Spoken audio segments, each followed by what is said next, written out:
So here's more Overwatch. Me and a couple of mates just decided we'd pop on and play some competitive. Because we could. And this is the result. We ended up winning this round again. Because we still have a little bit of a knack from this game. I mean, I guess 800 hours of this game, from me at least, would you'd at least remember some things about how this game works. Such is the case with Moira. Moira was just pick up and play for me. I instantly knew how to play Moira again. 15-1 in this round, so... I mean, I think I still have it, to some degree. But it's been a bit of a shame about how this game's just kind of been in a stagnant place. Like, this hasn't really changed much. And for those wanting that similar experience, yeah, no, that's fine, but the game's changed in some areas to make it seem unappealing, but hasn't changed enough in others to make it still as fresh as it was years ago. And Sigma's ult, I can just completely see you later on that one. But yeah, it just feels so strange. Like, yeah, there's changes, but it doesn't feel like a lot's changed. It still feels some familiar and dated in other ways. I guess the whole reward mechanism in this game is still kind of balked in many ways. Something still doesn't feel right with this game. Loot boxes for one thing. No cross progression, no cross saves, no cross-platform multiplayer. Nothing of that sort of thing. Fortnite was way ahead on that one. And here's Overwatch. I mean, it's cool to see that the Switch version's coming out, but I mean, I would have been more interested in the Nintendo Switch version if it was out 2 years ago, not in 2019, when I haven't really been playing the game that much this year.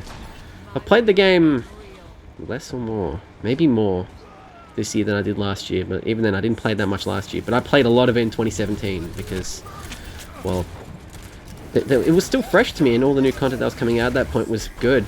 But it just doesn't feel like much has really... Yeah, as I said before, I'm going back on it, but it really doesn't feel like much has changed. It's so strange. It makes me very conflicted with the game. Plus, Overwatch Switch being 30 FPS is kind of a deal breaker, because this game feels so nice to play at 60 FPS. I mean, the footage you'll get on this end will be 30, but man, it's just so clean. The art style's so clean. I mean, I'm hoping that's what the Switch version retains, is it's how clean the game looks. And I think it'll be good for that reason. Oh, and plus two, the fact that there's no cartridge with the Switch version of Overwatch is just a complete put-off for me. It's just made me so disinterested. Well, I personally think that, fucked up big time there.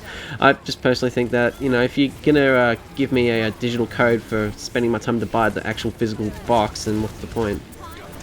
I mean, that's why I haven't bought Wolfenstein Youngblood on Switch. I never will buy it on Switch. I'll buy it on Xbox instead, because, I mean, really, what's the point?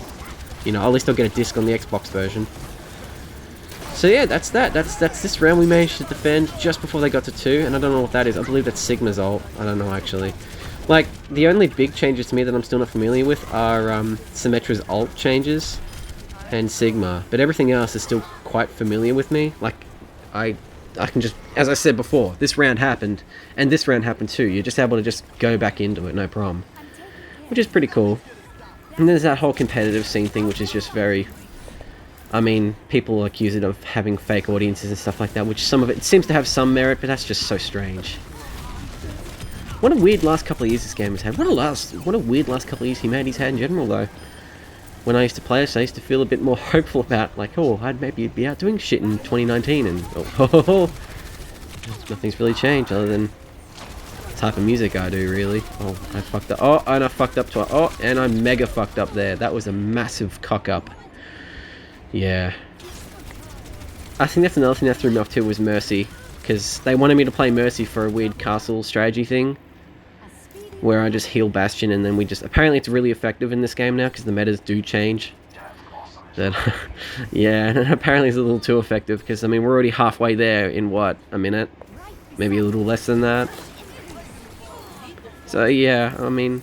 I don't enjoy playing as Mercy, but Moira is probably still my go-to character, and Lucio, I've just kind of gone, it's Lucio. I might play Lucio again occasionally when I'm in the mood for it.